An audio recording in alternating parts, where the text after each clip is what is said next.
I'm Matt Gilhooly, and this is The Life Shift, candid conversations about the pivotal moments that change lives forever.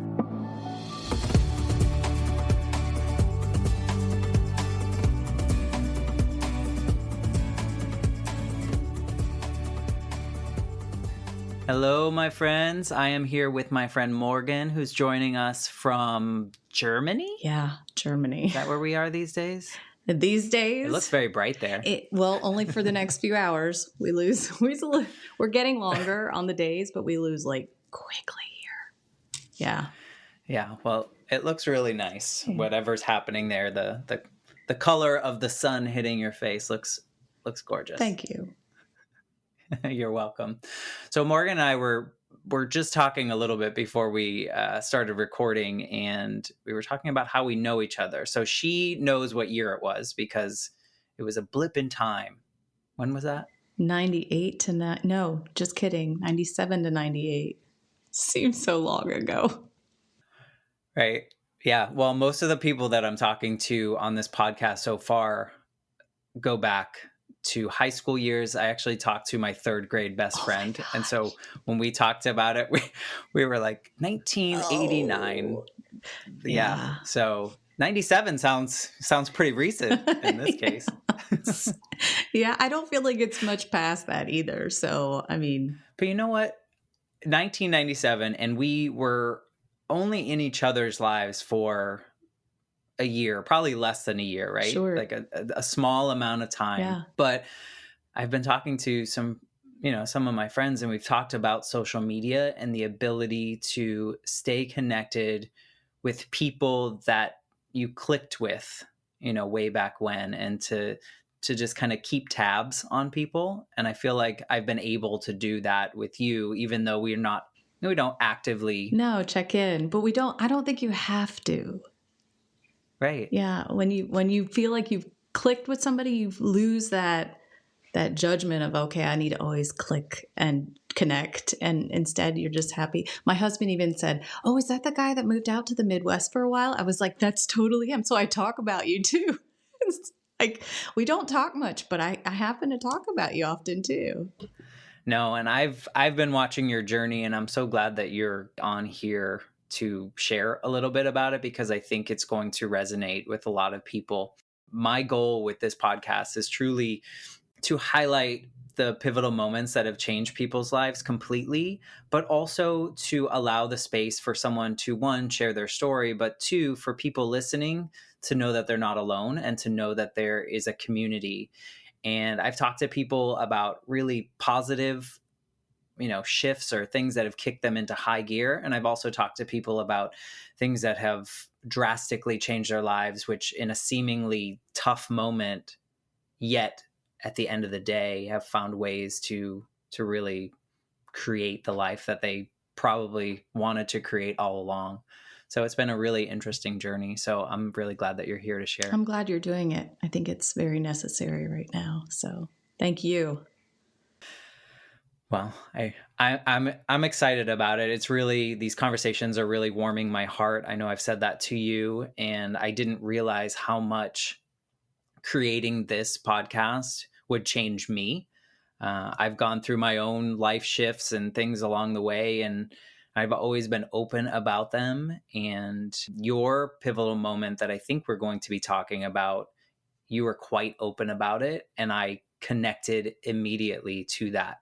So before we talk about that time in your life, can you tell us a little bit about what your life was like leading up to that time, and kind of who you are and what's going on? Yeah. So I mean, my gosh, where do you even begin?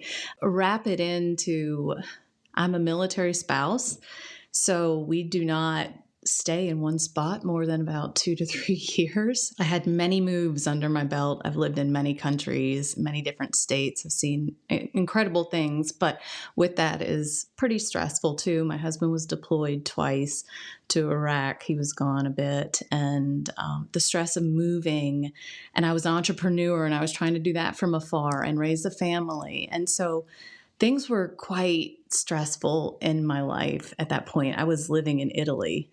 And that wasn't stressful. That was like the first time I felt like, wow, I feel home here. But things were kind of still unstable. I started to feel like things were falling apart. Yeah. And I was Yeah. pregnant with my second child too. And To add to that stress. stress, my husband and my relationship weren't great. Yeah, it was so many things that I think has finally culminated after 36 years of a lot of stress and abuse and lack of self-care. Yeah, things were just not good. Do you think, before we go into that, you mentioned lack of self-care.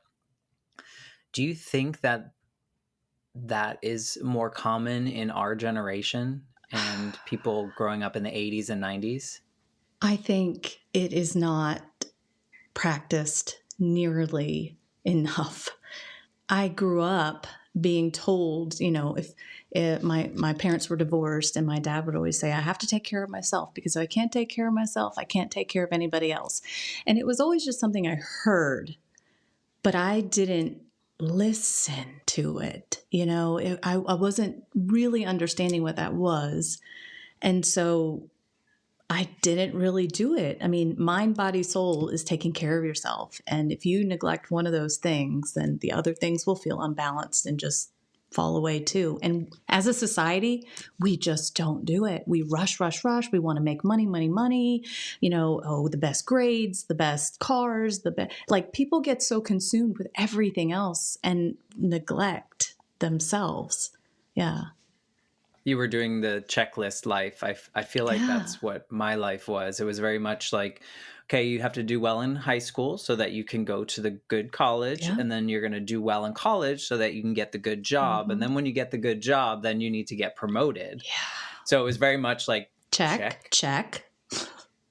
Yeah. And in these conversations, so many of my conversations have been with people that are in our generation. And so that's why I was curious if you think it's generational, because I feel like nowadays people are more aware than before. Maybe not as much as they should be, but more self-aware, more self-care, especially over the last 2 years of the pandemic. Do you agree? I 100% agree. And I'm looking at it as the Great Awakening. People are waking up, and they're realizing they're waking up from what they thought was a dream, right? But only to realize maybe it's kind of a nightmare and we can make it a dream. And I mean, hello, think about what has preceded and then been present right now. The Great Reset. You can call it the Great Reset. People are waking up, and it's time in large quantities, because we couldn't keep going along the same way we were going. Yeah, so it was time. We are starting. This generation is really, I think, starting to wake up fast, and it's amazing. I've always been someone that's, hard on my sleeve. I'm going to share everything. And so it's nice to see that more and more people are feeling confident in that and not scared to be a human, instead of a cog, right? Showing like a literal vulnerability. I mean, we're taught like, don't show vulnerability. You'll show weakness. Right. But yeah. Men can't cry. Can't cry. Yeah. Well, yeah. I enjoy a good cry. I'm just going to put that out there. I need that. Yeah. You have to. It's a release. Right. Everybody needs to. So what are we talking, like 5 or 6 years ago? Actually, almost. I had just given birth, actually. Things were going on. The pregnancy was really hard. Things were going on in my body, but we kind of just said, oh, it's pregnancy. But before that, leading up to that, I had other things happening. I felt my body kind of falling apart piece by piece, and things like, I thought I was a freaking hypochondriac. Like I was always going to the doctor and I would say, this is wrong with me. And they're like, oh, it's this. So fast forward, I have my son and in August. So August will be 5 years. And forgive me if I cry. Sometimes I do, sometimes I don't. Depends on where I am in my headspace right now. Like we just said, crying is important and it's part of humanity, and Yeah. honor it. I try, but I think, how many times do I have to cry about this? And then my higher self goes, well, as many times as you need. Exactly. So I put my son down to sleep in a nap, and I turn a sound machine on every time he would fall asleep, because he was like a rotten sleeper. And if he heard anything, he would just wake up. So sound machine necessary, turn it on. So I lay him down, and I'm like, oh, wait a minute, that sound machine's not on. And so I turn my head, I'm like, oh, man, I must have a short. I thought I had a short. It's on, it's on. And I lean back to my son, and I go to give him a kiss, and I'm like, that darn thing's off again. And I whip my head around, and I hear it's not off, it's on. I couldn't hear anything from my left side of my ear all of a sudden. And I thought, oh my God, that's not normal. And I raced to the other room. And my mom had lost her hearing in one ear a number of moons ago. And I thought, oh my God, they said this wasn't, hereditary. Is this hereditary? Am I losing my hearing? Am I becoming deaf? And I immediately got on the phone with the doctor, and I ran into the base, called my husband. I'm like, I've got to go to the doctor. And long story short, they say, oh, it's a sinus infection. It's postpartum. They tried to tell me I lost my hearing because I had just had a son, and or a child. Basically, I was stressed, and I'm going, none of this is feeling right. And they sent me home, and I said, I don't like this. And so I requested to go see a hearing doctor, an audiologist on the economy in Italy. And after a couple of days, I went into the audiologist, and he confirmed everything. I had no hearing. It was very minimal. And he gave me like steroid injections, and he says, maybe a few days by the beach will do, with some steroid injections, relax, rest. And I went to Spain. I went to Barcelona that weekend. And as I'm in Barcelona, I started to deteriorate even more. I was walking around like I was drunk. And I mean, I hadn't even had any sangria yet. So I was just Right. Yeah. like, come on. Yeah. I was like, at least let me get some of that, into the system. Why am I so weird looking? And then I couldn't talk. All of a sudden, my husband said like he couldn't understand anything coming out of my mouth, really. I would like trip over my words. And then I would, my hands were a bit shaky. Like things were just not normal. Right. And these weren't happening prior to this in little blips or anything. These are all new. Like this, like one after the other, very quickly. And when I got back from Barcelona, I told my husband, I said, I've got to push to get an MRI. Something is wrong. The doctor said, sure, go in for an MRI. And we all do dumb things, and it's called Google what's wrong. Right. Yeah. Don't do it. Shouldn't do it. But, in my mind, I'm like, do I have a brain tumor? I couldn't really get past anything but that. I was just, please, I just had a son. I just have a daughter. Please, nothing. Don't let it be a brain tumor. And I go in for this lovely MRI, and 2 days later, they call me. The nurse calls, and she says, there's something. It's like, and can you give me a little more? No, you have to come in. And I'm thinking, that's not good. Like it's not good. And I said, you have to give me a little more. And she said, well, it's not super, super serious, but it's serious enough. And I thought, yeah. So here I go, driving to base again. And I give my records to a nurse friend of mine as I'm waiting to see the doctor. And she just looks at me and she starts crying. And all of a sudden, I knew, because one of the other things other than a brain tumor were lesions on the brain. And she's like, you have MS. And I said, MS? She goes, multiple sclerosis. And I went, no, that's not right. How could that be? And through a lot of, pain and you were in your 30s at the time, right? I was 36. I had just turned 36. We don't hear enough about MS. And so No, I'm 30. No, the only thing I knew about it is Richard Pryor had it.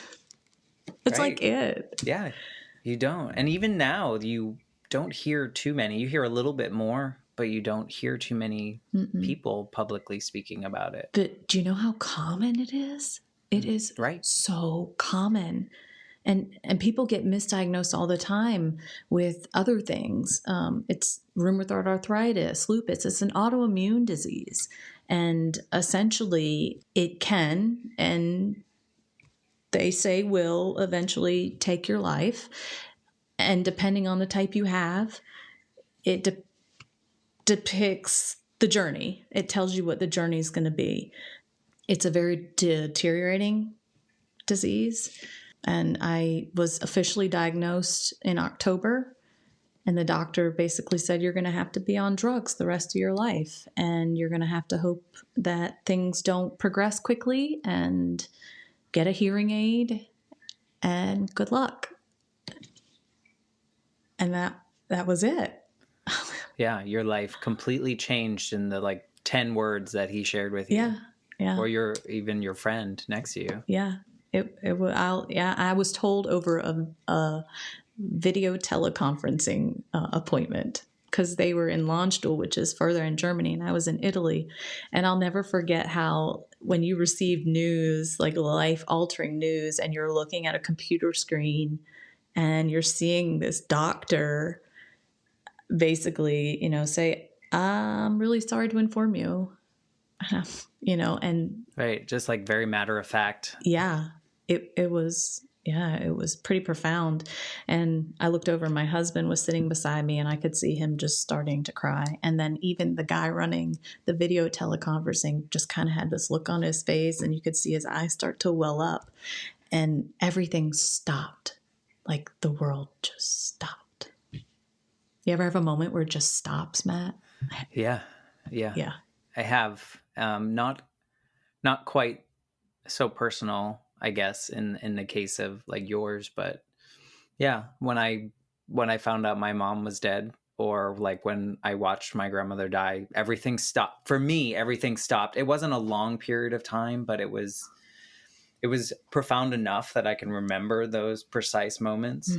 But Yeah. nothing quite as internal as yours, I would Well, no, imagine. I wouldn't do that. I don't detract from it. I think those are like some of our most present moments, Yep. and they're gifts. And Yes. we don't unpackage them right then, but we remember the present, right? And then, we have time afterwards to kind of unpack it. And it took me a few months in a very dark hole to unpack it. But those moments are like so profound. Yeah. Yeah. Looking back on that moment, what are you most grateful for that silence, that stop, if there is anything? Yeah, there was. I think there was a little bit of relief. Because of an answer? Yeah, because of an answer, because I had so many symptoms for years. My husband used to say my favorite activity was sleeping. I mean, that's not, normal. It just, I would sleep so much. Yeah, but just look, and how many times I went to the doctor with actual ailments that were indicators for MS. Right. But Yeah. just knowing that in that moment, my world and life, no matter what it was going to be, was going to change. And I didn't want to focus on anything else at that moment in time other than I heard the answer. I heard what the problem is. And now I need to let it sit for a minute before I start losing my ever-living mind. Right, because we were programmed to panic when Yeah. you get bad news, but I can understand I don't know if relief is the right word, but to get an answer. Yeah. Because I think with answers, or at least with a diagnosis, you can move forward in some kind of knowledge. You can move forward with Healing. yeah, you can find a way versus the years and years of you having symptoms and being told to take this steroid shot, or it's a sinus infection, or you just had a baby, so therefore you lost your hearing. Like those things don't quite make sense, and you can't really do anything with them, right? You can't move forward with any of those answers from the doctors. But with a diagnosis, at least okay, here's what a potential path is going to look Right. like. Here's maybe how I can attack this or move forward Yeah. and live. And live. Yeah. Yeah. And I think the best part about all of it is that the path forward, just like our checklist we were talking about in life, it's a checklist for a lot of people. And it's only when you look outside of that checklist and make your own checklist that you truly are able to live your life. And I decided that I wasn't going to go by the checklist that they wanted me to go by. I believed there is another way. There is another path. There's another checklist. And I'm going to make my own darn checklist and walk down my own path. And I am going to prove so many people wrong that it's going to be life-changing for myself, for my children, for my family, for friends, for anybody that needs the Right. life-changing example. And Right. I completely took doctors by surprise. My hearing is back. I lost 70 pounds. I walk fine. I talk fine. All of my symptoms have reversed. And I didn't use one drug to do it. And the doctor said, "This is not possible." Yeah. Yeah. You said, I'll show you. Yeah. How long did it take you to get to the point where you were ready to make that new checklist? Because you said that you went through a little bit of a dark period. Yeah, I would say I went into a pretty dark space for maybe a month.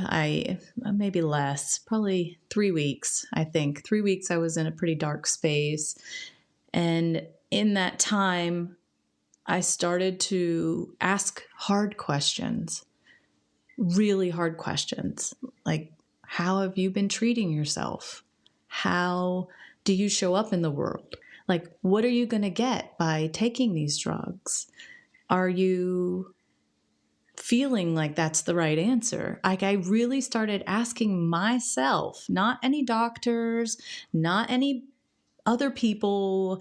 And I needed myself to answer some questions before I could then seek answers from other people. And at that time, when I started talking to more and more people about the path that I kind of want to take, and I kept hearing, "Oh my gosh, you're kind of crazy. I don't know, this is a great idea." I kept thinking, but why not? Like, what's the worst that can happen at this point? You know? So I'm going to do it. Yeah. Yeah. And I would imagine that people, that probably felt authentic to you, and people challenging you against it were like, no, this is in my heart. This is how I'm feeling. This is going to work. This is the way I'm going to go. I vividly remember a Facebook Live or a video that you did. Yeah. And I mean, I want to say it was like over an hour.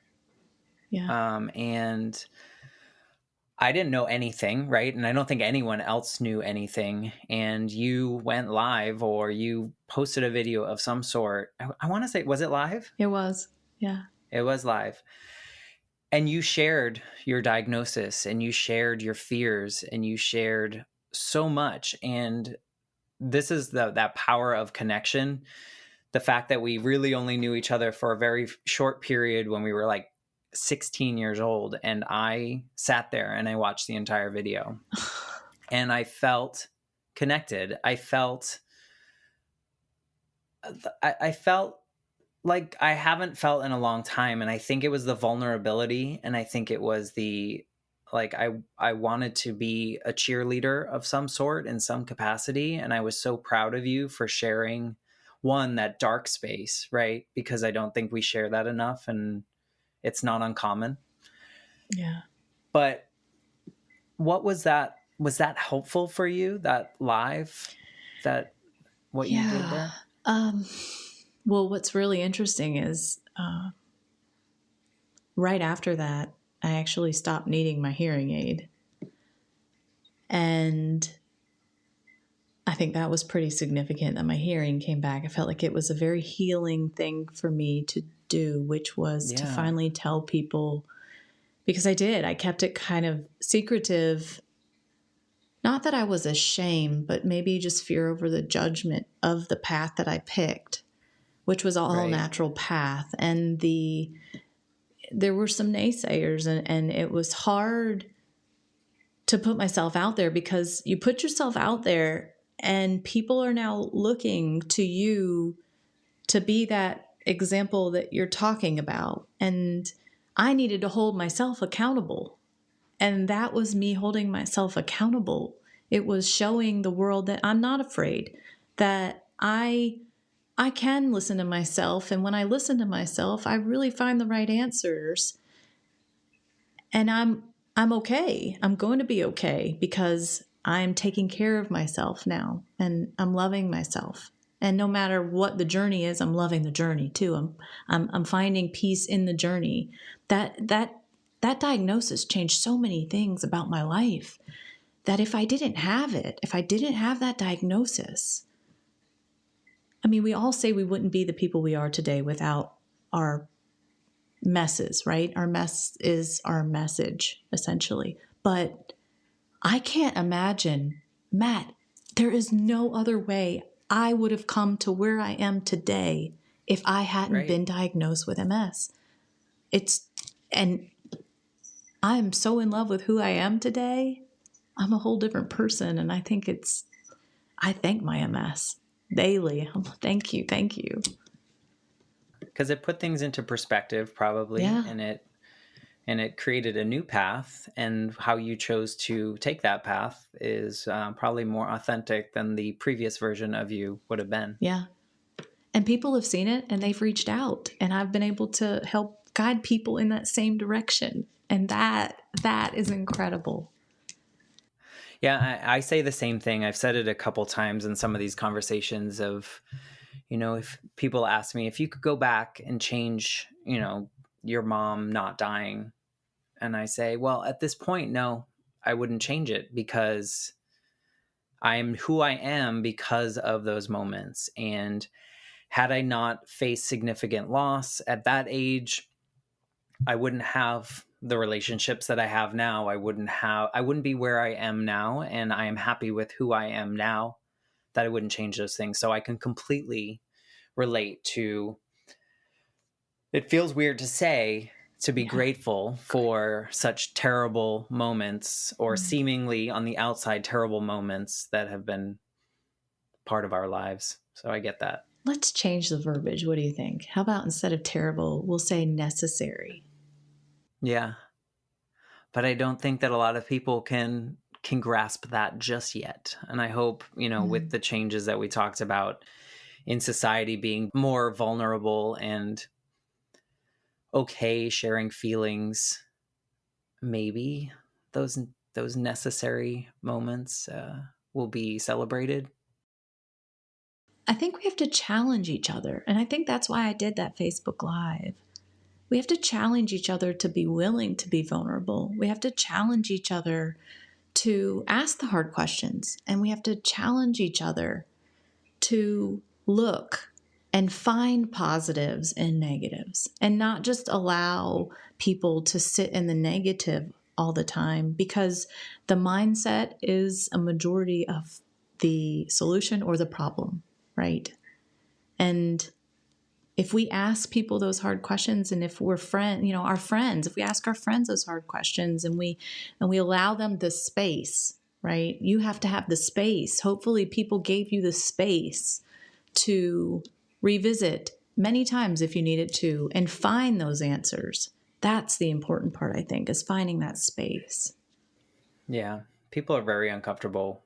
Some people are just very closed off and they haven't found that space yet to be okay with not being okay. I Mm-hmm. think that's a big thing, especially because I'm sure there was some part of that dark space where you were grieving Yeah. the life that you had plotted in your head as a child and, what your future was going to be. And if you hadn't sat in that and asked the tough questions of yourself, you'd probably be in a different place right now. True. Absolutely true. But you gave yourself, it's so easy to stick in that negative space. It Do is. you agree? Fear. Yeah. It's like, but it's so weird to think this is a terrible place. Like, think about, I don't know if you've ever faced depression. I have. Yeah. And when you are depressed, it is 1000% easier, or me, to stay Yeah. depressed, to stay in that space than it is to work my way out of it Mm-hmm. and to challenge it. And what I've learned, at this age, what I've learned is that I have to honor it. I have to honor that depressed feeling or whatever it is. If I'm having a rough day, I have to say, I'm having a rough day and that is okay. Mm-hmm. And I'm going to honor it for this amount of time. Mm-hmm. And then I'm going to carry on. Right. You can't stay there. You can't. Yeah. But the early version of me, it was just easier to stay there Yeah. and not think about what was the underlying reason, but rather just like, I feel this way, Right. So many people are afraid of that. And I don't know. I think your video was just so impactful for someone that, like myself, that had no real connection to the illness or the diagnosis. I don't think anyone in my family has knowingly has MS, but something about your video and the raw emotion in it was just so impactful. And I'll always remember that. And I can't believe it was that long ago. Yeah. I know. It was when I first moved to Hawaii. So it was a year. I think it was a year to date of being diagnosed. And I mean, my hope is that I give people with this diagnosis a new face, a new way to look at it, and even people that don't have it, even people that aren't faced with this. I honestly, and this is going to sound so crazy, just bear with me. I'm here. I think I gave myself this disease. If you think about this, if you truly think about it, right? That all the stress and all the anxiety and all the abuse, the whatever it is leading up until that time, it stores in your body. You're being consumed with that depression, that darkness, and it's not going anywhere. You're just ignoring it. And it causes these issues in your body. I mean, if you truly sit down and think about it, your body is, those phrases, your body is a temple, and honor your body, and your body is a communicating vessel to you. And like, if you have shoulder pain, oh my gosh, they say don't carry the burden of the world on your shoulders. I mean, you're super stressed out, you have tight shoulders. If you think about it, all of these things added up and were telling me, screaming at me, Mo, wake up. Stop being so consumed with all these things that are harming you, or you're focused on too much. Pay attention. Start taking care of yourself. It like made you slam on the brakes. Yes, it made you slam on the brakes. It was a yes. Honestly, as you explain it, I don't think it sounds that crazy. I think we've heard stories in which people's diagnoses are based on the stressful lives that they lead and the pressures that they or society or both put on them. Mostly that they put on themselves based on what society's expectations seemingly were or are. Yeah. So I don't think it sounds that crazy. Yeah. I mean, you can. depression, right? We are not saying like it's not to take anything away from any disease or blame yourself. You shouldn't blame yourself for anything that Right. happens to you in that fashion. I mean, take some responsibility with it. Like, how did I get here? Well, I was 200 pounds. I wasn't working out. I wasn't taking care of myself. I was stressed beyond reason. There were so many things, and I had to look at it and go, I am a little responsible here, and my body is telling me you need to wake up and pay attention to us and you. And we are not as kind as we should be to ourselves. It goes back to this. It really, self-care is so important. And I'm so glad that people are talking about mental health, and they're talking about, and it's maybe someday it won't be so stigmatized. God, and, yeah. Like, it's like, In the there's a military, lot going on. I mean, you have to, in the military, there are people still to this day, and there are so many people that need to speak to a mental health professional, but there's such a stigmatism about it that, oh, I'm not as good of a soldier. I'm not good enough, and I can't go talk to somebody. It needs more attention. You're right. 100% needs more attention. Well, and the truth of the matter for most people is that after mental health professional, speaking with someone, a therapist, a counselor, or whatever, you become a better version of yourself and a better worker. You're a better, your attention is focused. That almost doesn't make sense to me as someone that has spoken to someone before, is to say, well, no, I'm not going to be as good, or I'm not going to be seen as good. It's like, you will probably be better. Right.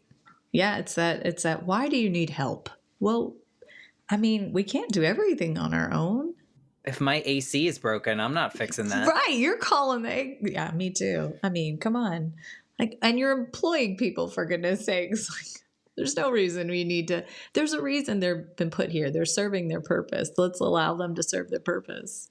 I'm not a therapist either. I agree with you. But you know what? There is something to be said about having conversations like this with your friends or whatever, of just like being totally present and honest about where you are at that moment. And yes, we're not therapists, but we can help each other in a therapeutic way. True. By just listening, by speaking, sharing our truth, where we're at that moment. So Giving them space. yeah. Giving them space. Yeah, and not feeling like, I feel like our generation has this as well, is that we feel oftentimes that we have to have a solution for everything. Yeah. And most of the time when I need to share something, I don't need advice. I don't need any of that. You just want someone to listen.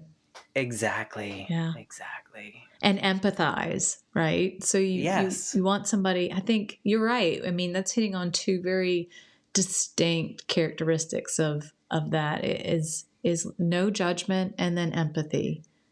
And if you can have those two things in that space, it's so healing. And you're right. I mean, you don't necessarily need a healthcare professional, but the people around you have to be able to give, and those are the people that give you that, right? The therapist, that's what they're trained to do, is give you the space, give you the empathy, and then help. If you want the resources, they give you the resources. But your friends are there, and they don't charge you $200 an hour.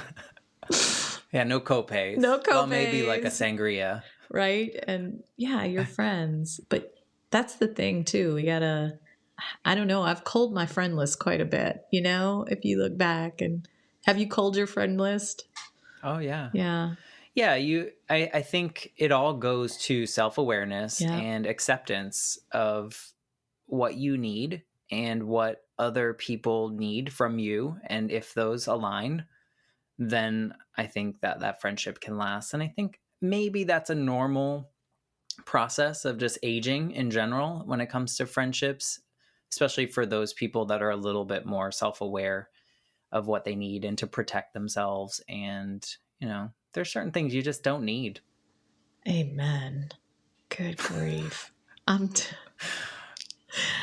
Yes, you're so truly correct. And I mean, I don't know about you, but I can tell you that the way I showed up and what I thought I needed about 5 years ago is completely different than what I need and how I show up today.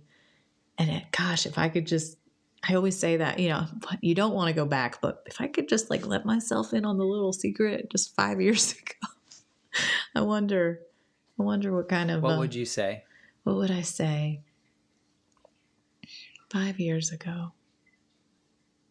I would probably tell myself that love is law, judgment-free zone, follow your intuition, and find balance.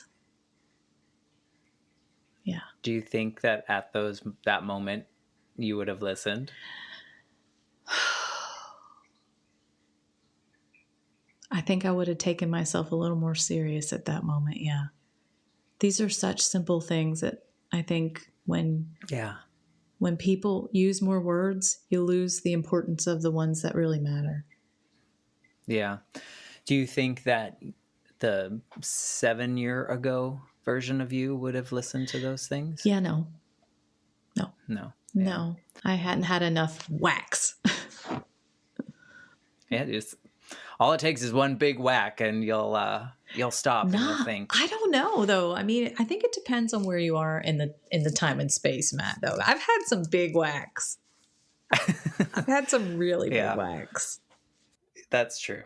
Fair enough. Maybe you just need to accumulate a few and then you hit that space. But I think we're a product of the experiences that we've had, and all we can do is the best we can do at that moment in time is what we know, right? Yeah. And so, you almost had to go through those moments to get to this place. So you did have to go through these tough moments to get to where you are now. Absolutely. And I think that's true of everybody. It is. And I think the other piece to this that's just as important is we have to understand that there's probably going to be more.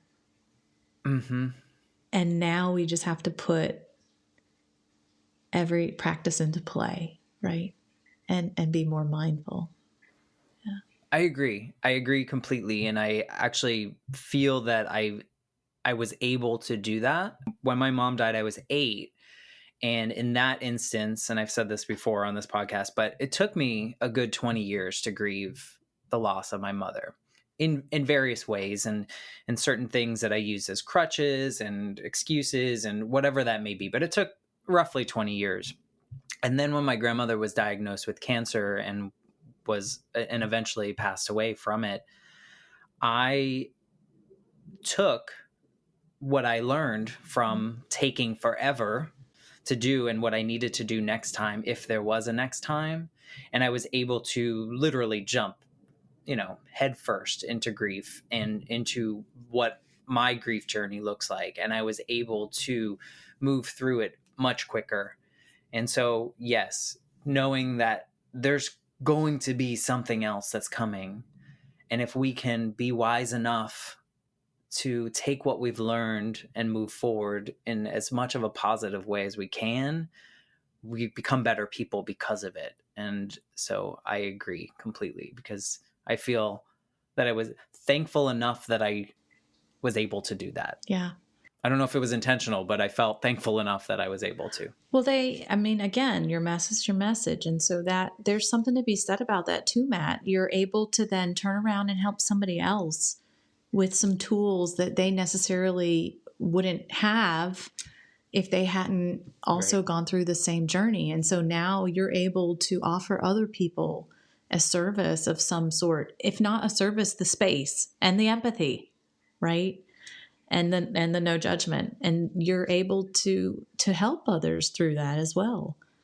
And that right there, if that's not the whole reason, the biggest reason for anything, if you can't find anything else, right? If you can't find any positives anywhere else, if you can find that, the fact that you can then help somebody else not have to feel or go through everything you did or with better tools, then, oh my gosh.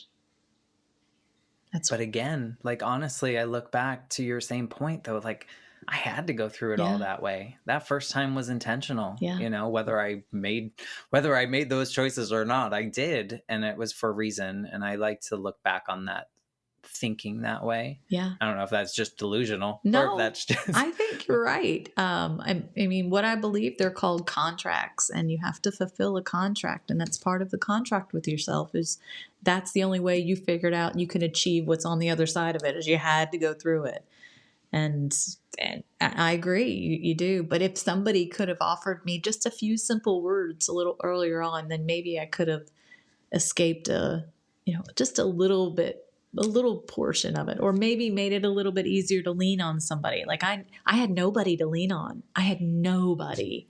And if I had somebody to lean on, it surely would have been, I don't know about you, but I mean, it would have been a little more manageable. It would have been a little oh more yeah. loving. Well, and I'm sure that that's what you did for people with just that video and sharing your story, and that someone may have watched it and without you even knowing, you provided them the space or some tool to know that, one, they're not alone, but two, you can make this work however is authentic for you and what feels the best. If we're not saying, or I'm not saying at least, that what the doctor tells you to do is wrong, but it might not be your path. Yeah. Right. And so, you got to find that and find the right people and the support to kind of get through. And what you're doing is like huge, Matt. Congratulations, because you're putting a whole like library of support in here for people. I mean, my goal is not necessarily that. It's just to provide that space, like you said, and create that empathy that we're not that different, guys. Like, we're human, right? And so we have pretty much all the same emotions, and we all go through a mess, and The it's human how, experience. right. And It's if we can great. hear how someone else went through the mess, Mm-hmm. maybe that'll make our mess a little less messy, Yeah. But I want to talk about the the things that you've done for yourself since that moment, because your life has completely changed. Yeah. And I'm sure there's a lot of positives. I'm sure there are some things that are, tough still, Yeah. but share a little bit. Well, I went to my husband and I said, to the meatiest, cheesiest eater you've ever found in your life, I'm going to be a vegan. You don't have to come on this journey, but I need to do it. Part of treating MS naturally is your diet and reducing the inflammation. And so I 100% went into that conversation thinking I'll be making 5 meals. Technically, I think 3 at that point, 3 different meals. And he just said, nope, we're going to all do it together. If you're doing it, we're doing it. Wow. And I thought, wow, that's profound. All right, we're going to all do this. And then in Hawaii, I said, now we're all going gluten-free then. And he was like, whoa, whoa, whoa, whoa, whoa. But he came along on the journey. So we changed our diet dramatically. And I think that was the catalyst to the rest of it. I started treating myself in a very natural forum. I got rid of a ton of toxins in my house, the products I use on my body. I started doing natural treatments. I started meditating, yoga, mindset. Mindset was incredible for this journey. I think it was the pinnacle to the pyramid of my last piece. I started with eating, so I started with the body, and then I went into the mind, and now the soul has basically what's opened up, and I started on this incredible spiritual journey through all of it, just from being diagnosed with MS. I'm just a completely different person. I don't do much material things anymore. I find joy in the little things. Yeah, it's very hard to really pinpoint. My family would say she's hippie now. She's a hippie. Because you're just in touch with who you are and what you want to bring to the world and what you want the world to provide for you and your family. Yeah, I can see it. Yeah. I see it. What do you see? Yeah. I see. I mean, you look glowing. You look happy. Yeah. You look Thanks. like a completely different person from that video. Yes. I'm almost scared to go back and watch it. I would. I would Yeah. go back because I think it provides some Perspective. perspective. It Yeah. also, maybe it's a moment in which you're like, maybe I haven't changed too much, and then you go back and you watch that, and Yeah. your soul's just different. Yeah. You emanate different light, and I think it's wonderful. I hate that that was your trigger, but I mean, maybe it seems that you're grateful for that. So grateful. Yeah. It's to live a completely different life. I, I would call it the dark night, and people call it the dark night of the soul, where are you aware? You're aware. Oh my God, it's awful and awesome all at once. Holy crap. You talk about breaking down every bit of your being. The way I describe it to people that just don't understand is, it's like you have this house that you think is beautiful. You've, decorated and built it, and it's your dream home, right? And then all of a sudden, you just break that sucker down to like the foundation. And then when you break it down, dark night of the soul, your journey will then build it back up. You build new walls. You figure out where you want new rooms, what they look like, how they're decorated now. You figure out what's important, what's not important, what you need in your life, what you don't need in your life. You completely rebuild your life from the ground up. Yeah. And so it threw me into the dark night of the soul. And thankfully, it's been a 2-year journey. I think I'm finally on the other end of it. And it's a doozy. It's a doozy. Yeah. Yeah. But I mean, yeah, I always feel this way about, grief, or probably the dark night of the soul.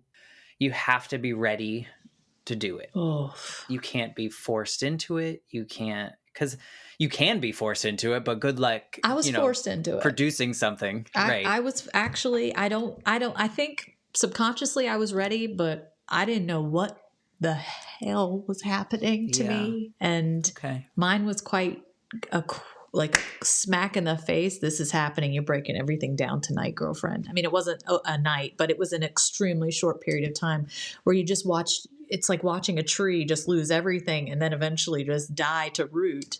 And it happened so fast because I think it was just like, you're subconsciously, you're ready for this.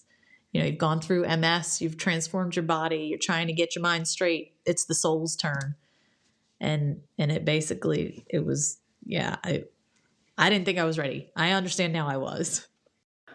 I guess I don't necessarily mean that you have to be ready to go through it, but you have to be ready to get out of it, or, positively ask yourself the right questions, build that up. Because as we said before, it's so easy to just stay there, or, in some people's cases, just get stuck there and not emerge. Yeah. And so thankfully, it seems that your subconscious, or just all the things you had gone through and that collection of experiences, allowed you to process properly and to build that house back up the way that you wanted to. It's like a tiny home now. It's very nice. Have you ever read the book The Glass House? No. Do I need to read that one? By, I think her name is Jeanette Wells. It's not completely related, but part of me thinks that when, I don't know that I've attached a moment to the dark night of the soul, but it almost sounds like when you rebuild that house, you would almost feel comfortable building a glass house. Yes. In which yes, anyone can see whatever's happening. And yeah, Matt. I don't know why I made that connection. Because it's the right connection for people to hear it right now. And I just got all the goosey bumps. I got all my truth bumps because that was perfect. You're right. 100 freaking million trillion % right, Matt. You're right. It should be glass. Yeah. Yeah. Let everyone see it. You're right. Let your freak flag fly. Right. I mean, I might have some walls in my shower in my bathroom, but other than that. Give me some space. But okay, true. Yes, yeah, I yes. mean, yeah, but imagine if everyone had no shame. Right. Not shame. I don't know if Fear that's of the right judgment. word, but fear of judgment is better. Yeah, Yeah. To absolutely. have this glass house of here's who I am. Right. And I am happy in whatever mess that I'm in right now, because I know that this mess is part of it. Yeah. What did you say? The mess is your message. The mess is your message. I love it. Your mess is your message. What you've gone through in your life is exactly what you're supposed to speak on and help others and be in service to others with. That is just like love is law, right? Your mess is your message. If you're willing, right, to share the message, if you're willing to serve with the message, if you're willing to give the message, but it's why you're here. It's your purpose. It's your purpose in life. It is. Honestly, I don't think there's a better way to end this episode with what you just said, talking about your mess is your message. I admire you, my friend. You are helping so many other people by just sharing your story and being so authentic, and I can't wait to see what's next for you. Thanks, Matt. I appreciate that. And it feels super good showing up with all of those thoughts that do flow through my mind, but the fact that you can see it just tells me I am being authentic, and yeah, damn, it feels good. It's so good to see you. Thanks. It's good to see you too. Thank you so much for doing this for everybody and for having me on. Yes, and thanks for being a part of the Life Shift podcast, and we will see you next time.